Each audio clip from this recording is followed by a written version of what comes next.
Armenia اور آذربائیجان۔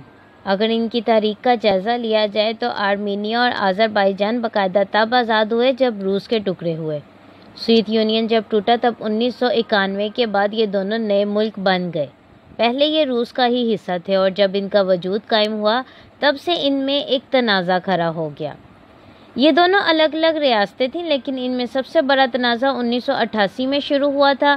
آذربائیجان کے ایک طرف روس، جارجیا، آرمینیا اور ایران ہے، جبکہ اس کے علاوہ سمندر کا ایک بہت بڑا علاقہ بھی اس کے ساتھ لگتا ہے۔ آذربائیجان کے بالکل بیچ میں ایک علاقہ ہے جسے کرباخ کہتے ہیں، اسے قاراباغ بھی کہتے ہیں اور نگورنو قاراباغ بھی کہتے ہیں۔ قاراباغ کا یہ علاقہ قبل مسیح سے یعنی عیسیٰ علیہ السلام سے بھی پہلے کا ہے۔ یہ علاقہ لگ بھگ 2500 سال سے مقامی باشندوں کی ملکیت ہے اور شروع سے ہی وہی لوگ اس پر قابض ہیں۔ یہ علاقہ دراصل آذربائیجان کا ہی حصہ ہے۔ اگر آرمینیا کی بات کی جائے تو آرمینیا کو زمینی راستہ کوئی نہیں لگتا، لیکن اس کے باوجود آرمینیا کی فوجوں نے اس علاقے پر یعنی کہ قاراباغ پر قبضہ کیا ہوا ہے۔ 19 کے شروع میں انہوں نے اس علاقے پر قبضہ کیا تھا، تب سے لے کر اب تک ان کا اس جگہ پر قبضہ ہے۔ یہاں کی مقامی آبادی میں سارے مسلمان تھے۔ آرمینیا نے ان پر بہت زیادہ تشدد اور جبر کیا۔ 1 لاکھ لوگ یہاں سے ہجرت کر کے آذربائیجان چلے گئے جو مسلمان تھے۔ 6000 لوگوں کو ایک ہی دن میں ایک ہی محاذ پر مار دیا گیا، جبکہ 30,000 کے قریب لوگ یہاں شہید ہو چکے ہیں اور کئی آرمینیا کے لوگ بھی یہاں مارے گئے ہیں۔ آرمینیا نے یہاں زبردستی قبضہ کیا ہے کیونکہ وہ اپنی جگہ بڑھانا چاہتا تھا۔ خیر، اگر میں وہاں موجود مسجد کی بات کروں جس کا نام ارگام ہے، یہ 1870 میں تعمیر ہوئی تھی اور ایک مسلمان نے اسے تعمیر کیا تھا۔ قاراباغ پر قبضہ کرنے کے بعد آرمینیا کے لوگوں نے مسلمانوں کو تکلیف دینے کے لیے اس مسجد کی توہین کی۔ یہ مسجد بڑی مضبوط تھی، لیکن اس کے باوجود اسے گرانے کی کوشش کی گئی۔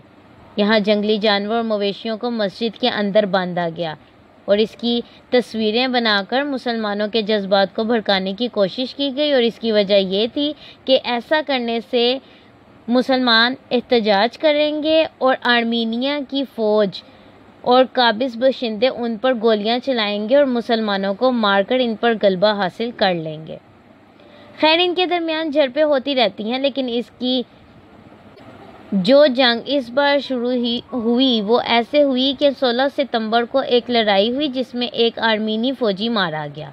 اس کے 5 دن بعد ایک اور لڑائی ہوئی اور ایک آذربائیجان کا سارجنٹ شہید ہوا۔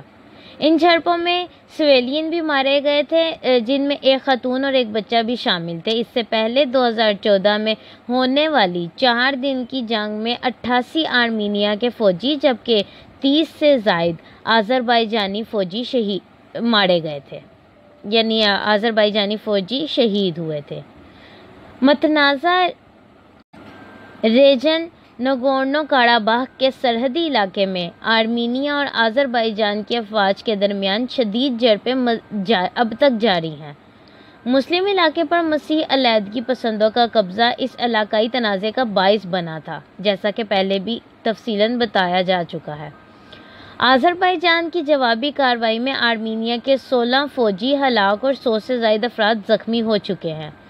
جرمن نشریاتی ادارے کی رپورٹ کے مطابق یہ جھڑپیں دوبارہ 27 ستمبر کی صبح سے نگورنو قاراباغ میں ہو رہی ہیں۔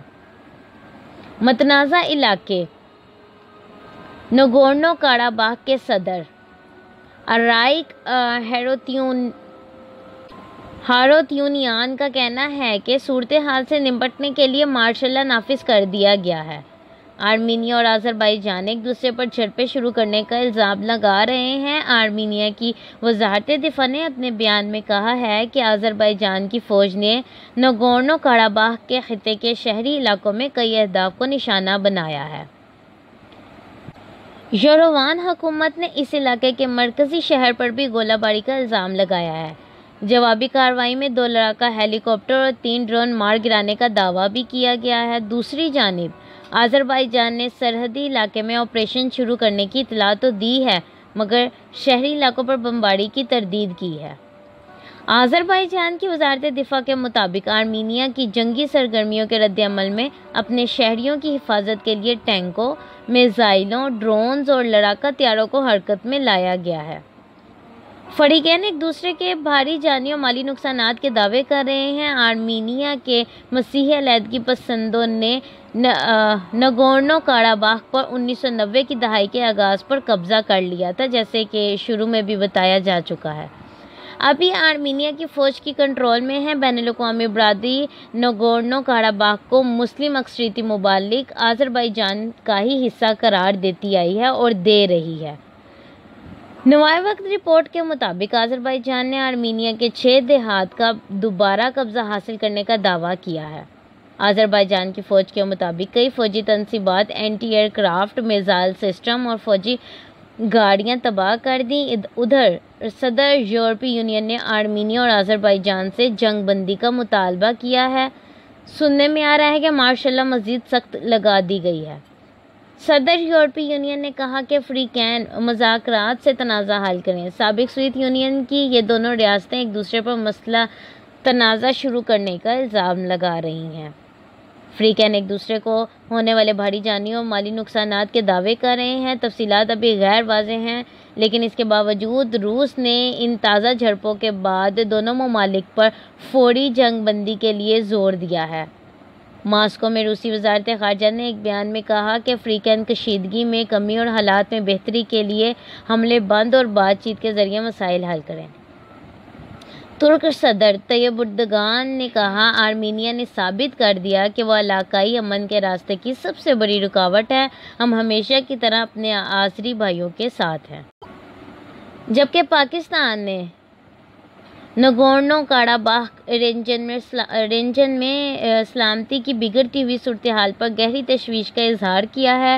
دفتر خارجہ کے بیان میں کہا گیا ہے کہ آرمینیا کی افواج کی ہفتہ رفتار سے آذربائیجان کے ترتر اقدام فضولی اور جبائل خطوں کے دیہات میں شہری آبادی پر شدید شیلنگ انتہائی قابل مذمت اور افسوسناک ہے۔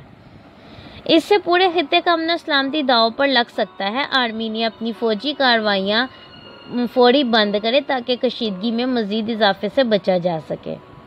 پاکستان برادر قوم آذربائیجان کے ساتھ کھڑا ہے اور ان کے دفاع کے حق کی حمایت کرتا ہے۔ ہم نگورنو کاراباخ پر آذربائیجان کے موقف کی حمایت کرتے ہیں، جو متفقہ طور پر اقوام متحدہ کی سلامتی کونسل کی منظور کردہ متعدد قراردادوں کے مطابق ہے۔ مختصراً تفصیل یہ کہ یہ علاقہ یعنی آذربائیجان کا یہ علاقہ 4400 مربع کلومیٹر کا علاقہ ہے اور آذربائیجان میں 93% مسلمان ہیں۔ یہ بڑا تگڑا مسلمان ملک ہے۔ اقوام متحدہ کی 8 قراردادوں کے بعد آخری قرارداد میں واضح الفاظ میں بتایا گیا ہے کہ آرمینیا کی قابض فوج اس علاقے کو چھوڑ دے، لیکن آرمینیا یہاں سے نہیں نکل رہا۔ اگر اسلحے کے بارے میں مختصراً بات کی جائے جو اس وقت جھڑپوں کے درمیان میں استعمال ہو رہا ہے، تو یہ دونوں ممالک روسی اسلحہ استعمال کر رہے ہیں۔ دونوں کے پاس ایک جیسا اسلحہ ہے، یہ یورپین یا امریکی اسلحہ استعمال نہیں کرتے۔ فوجی طاقتوں کی تفصیل اگر دیکھی جائے تو آذربائیجان کی فوجی طاقت آرمینیا سے دگنی تو نہیں، لیکن دگنی کے قریب ہے۔ اور اگر یہ لوگ جنگ کرتے ہیں اور ترکی آذربائیجان کو سپورٹ کرتا ہے تو ممکن ہے آرمینیا کو یہ علاقہ چھوڑنا پڑ جائے گا، اور جنگ کا یہی وہ بہترین موقع ہوگا جب 19 سے زبردستی قبضہ کرنے والی آرمینیا کی فوج کاراباخ سے بھگائی جا سکتی ہے اور آذربائیجان کے مسلمان آسانی سے آرمینیا کی فوج سے اس کو آزاد کروا سکتے ہیں ہمیشہ کے لیے۔ اگر تمام صورتحال کا مختصراً جائزہ لیا جائے تو دیکھا جا سکتا ہے کہ آرمینیا کو بہت جلد منہ کی کھانی پڑے گی، کیونکہ اقوام متحدہ سمیت تمام مسلمان ممالک آذربائیجان کے ساتھ شانہ بشانہ کھڑے ہیں۔ شکریہ۔